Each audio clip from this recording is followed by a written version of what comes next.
प्रदेश में कांग्रेस की सरकार है। सीएम है अशोक गहलोत।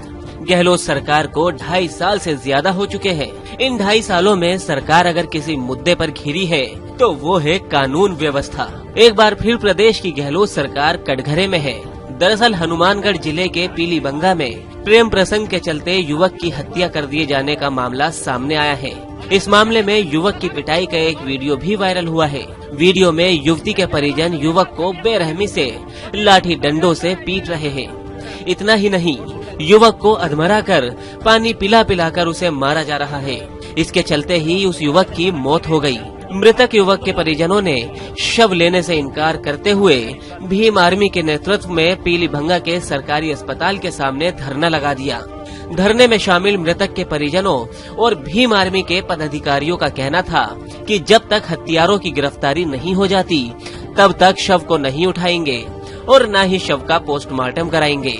सूचना मिलते ही पुलिस टीम ने मौके पर पहुंचकर मृतक के परिजनों और धरने पर बैठे अन्य लोगों को समझाने का प्रयास किया, परंतु धरनार्थी अपनी मांग पर अड़े रहे। रिपोर्ट दी है मुकदमा दर्ज करने के लिए। इसमें नामजद मुलजिमानों की बताया है कि इन लोगों ने मेरे बेटे को मारपीट करके हत्या कर दी है। इस संदर्भ में मुकदमा दर्ज कर लिया है और मुलजिमों को तलाश के लिए टीम में भिजवाई जा रही है। प्रथम दृष्टा ये आ रहा है कि पुलिस के अनुसार बनवारी लाल पुत्र मनीराम बेघवल निवासी प्रेमपुरा ने रिपोर्ट दी कि बीते गुरुवार की शाम को करीब 4:30 बजे वह घर पर था।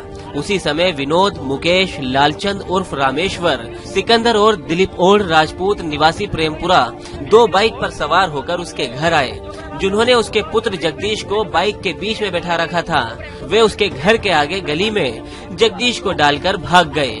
उसने भागकर जगदीश को संभाला तो देखा कि उसकी सांसें नहीं चल रही थी। रिपोर्ट के मुताबिक उक्त सभी लोग जगदीश से पुरानी रंजिश रखते थे और जगदीश को मारने की धमकी भी देते थे।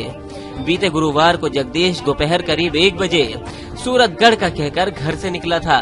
उस समय जगदीश का दादा मनीराम बाहर गली में बैठा था, जिन्होंने बताया कि उक्त सभी आरोपी ओम प्रकाश उर्फ नैनो ओढ़ राजपूत के साथ जगदीश के पीछे गए हैं। इन सभी ने सूरतगढ़ से वापस आते समय जगदीश की हत्या करने के इरादे से उसका अपहरण कर लिया और उसके साथ बुरी तरह मारपीट की, जिससे उसकी मौत हो गई।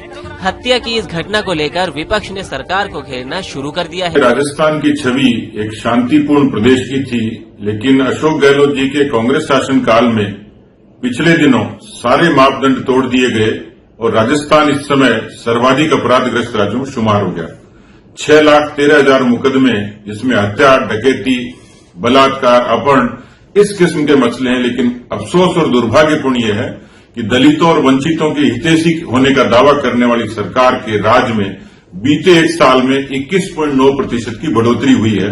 और ताजा तरीन उदाहरण है पीलीबंगा विधानसभा के प्रेमपुरा गांव में जिस तरीके से दलित युवक की पीट कर हत्या की गई, उससे रूह कांप जाती है। और ये पहली बार नहीं हुआ। झालरापाटन में, अलवर में, राजस्थान के तमाम हिस्सों में दलितों पर जिस तरीके से संगठित अपराध हुए हैं, दलितों के खिलाफ हमले हुए हैं, उनकी हत्याएं हुई हैं। मुझे लगता है कि सोनिया गांधी और राहुल गांधी के लिए सबक है कि दूसरे प्रदेशों में राजनीतिक पर्यटन करते हैं, कदाचित राजस्थान के उन दलितों और वंचितों की सुध ले। ऐसा पहली बार नहीं है कि जब प्रदेश की कानून व्यवस्था को लेकर गहलोत सरकार कटघरे में दिखाई दे रही हो। कभी राजस्थान की सत्ता में सहभागी रहे सचिन पायलट भी प्रदेश की कानून व्यवस्था को लेकर कई बार अपनी ही सरकार पर सवाल खड़े कर चुके हैं। फिलहाल प्रदेश की कानून व्यवस्था भी प्रदेश की मुखिया गहलोत के हाथों में ही है। लिहाजा विपक्ष का सवाल सरकार के साथ ही कांग्रेस में दिल्ली आलाकमान से भी होता है।